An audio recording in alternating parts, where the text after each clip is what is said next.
Hey YouTube, this is Dave, and today I'm going to show you how to put an Apple TV in your car.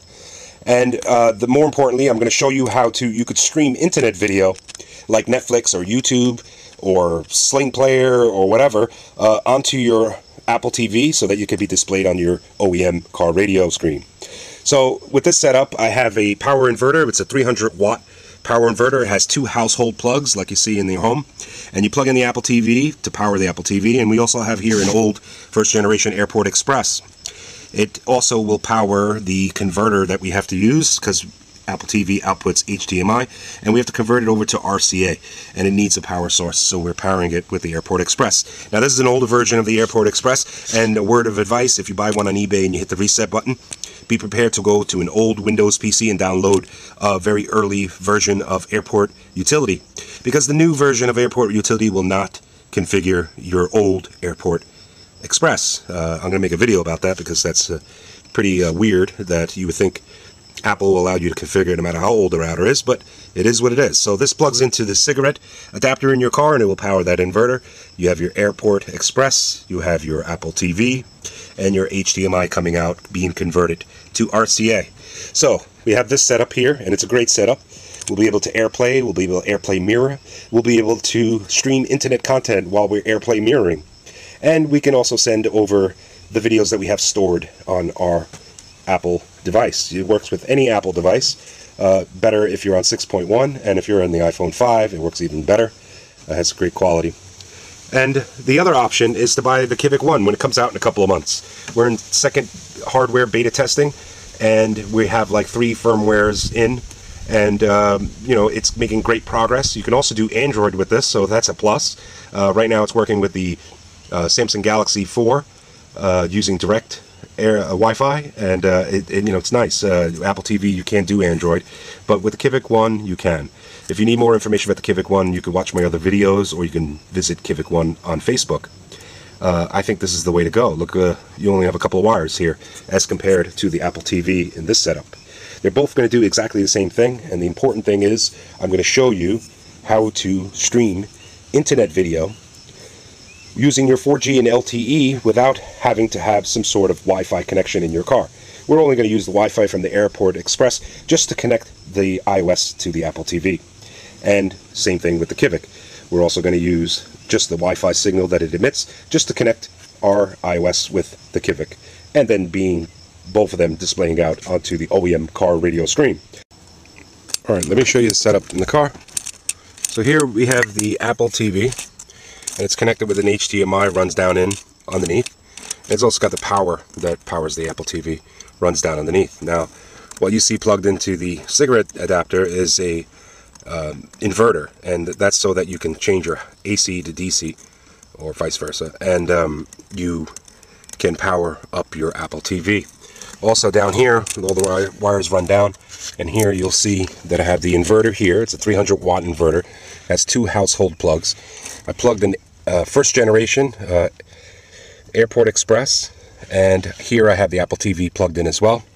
And here I have a HDMI to RCA converter, and this also requires power, but I'm getting the power off the Airport Express. You need this to connect into your car. Unless your car already has an HDMI input, then that's fine. If not, then you have to use this to convert it to RCA. So everything's off now. Everything turns on when I turn the key on, and I'm going to show you that right now. So there's the Apple TV. And this is my radio. It's my MyGig Media Center 430 RBZ. And it doesn't have navigation, but it does have satellite and DVD player. And I have a rear entertainment system, which has a RCA input. And behind this radio, because it doesn't have an RCA or HDMI connection, I have what's called a lockpick. And a lockpick is a little box that bypasses the radio connections, and allows you to have DVD in motion. When you put it into drive, you'll still see whatever's on your screen on the TV, including the Apple TV. And it also gives you a RCA input and an RCA output, so you can output to the back speakers. Now I have my Civic One sitting up on top here, just to show you. Look at those wires, just a couple of wires. Now compared to the Apple TV, you got the inverter, you got that converter, and you got the Airport Express, and you got your Apple TV and all the wires and all that stuff. So with that said, let's do some boot up, and I'll show you how everything works. So I'll get my keys. the inverter powered up. It's powering up the Airport Express, and we're going to watch the iPhone and see the boot time for the Wi-Fi, and we'll put it on view video. It's on aux. It gives you the lockpick gives you a TV tab right up here, and it's on lockpick. It comes originally with the 30-pin connector, so you connect the 4S and older. And let's now keep an eye on this iPhone so that we can see it. And now the Airport Express is called the Carport Express. I switched the name. You need an old Windows computer with an old airport utility to enable this. So let's view video, and we'll see the Apple TV has booted up already, and there goes the car network, and it has a little check mark next to it. It means it auto connected right to the Apple TV. Now the Apple TV is connected to the Airport Express as well as the iPhone with Wi-Fi. It's not a real internet connection, not a web connection, but it's just a connection for the purposes of connecting the two devices to talk to each other. So now we have the iPhone, and what we're going to do is we're going to come out of Wi-Fi settings, and we're going to double tap. I have it set up right away. Now you'll see Apple TV and Carport Express. Carport is if you have a wired connection from the airport to the car with the aux jack maybe, but we're going to select Apple TV, and we're going to select mirroring, which was already selected. So now we're mirroring our iOS to the car without a web connection. I keep saying without a web connection because I want people to understand that, like in your home, you have a Wi-Fi router, but it has an internet connection. You connect to the web.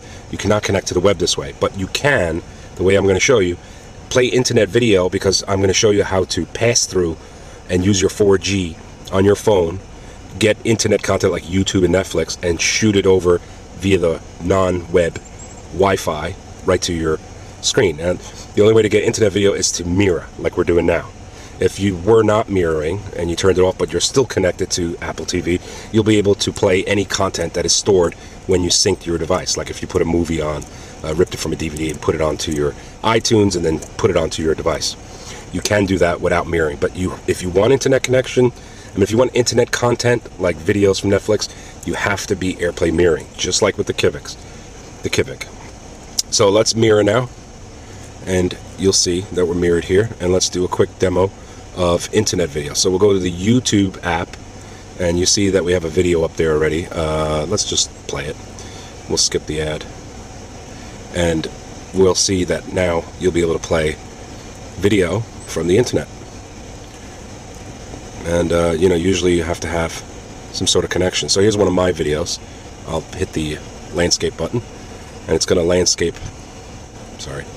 It's going to landscape. YouTube this date, and today I'm going to show you another tweak that you get from. Sorry, we're going to landscape, and this is coming from the internet. Now the internet connection, of course, in my driveway is horrible. I live in the country, farmland everywhere, and you know, but it is working, and we are mirroring, and we are sending internet video over to the Apple TV, and it is playing right there. It will allow you to download songs from offline. Right there. So there you have it. Songs. Now let's do another one. Let's do music. Now Pandora, you don't have to be Airplay mirroring. That's the only exception.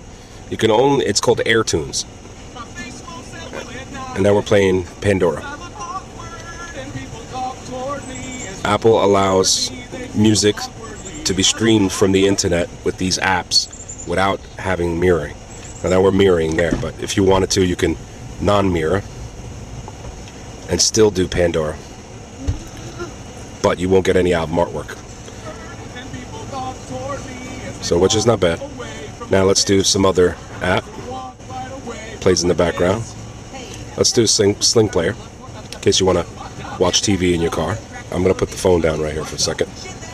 Now the inverter makes a little noise. I have the air conditioner on, so don't let that be a judge.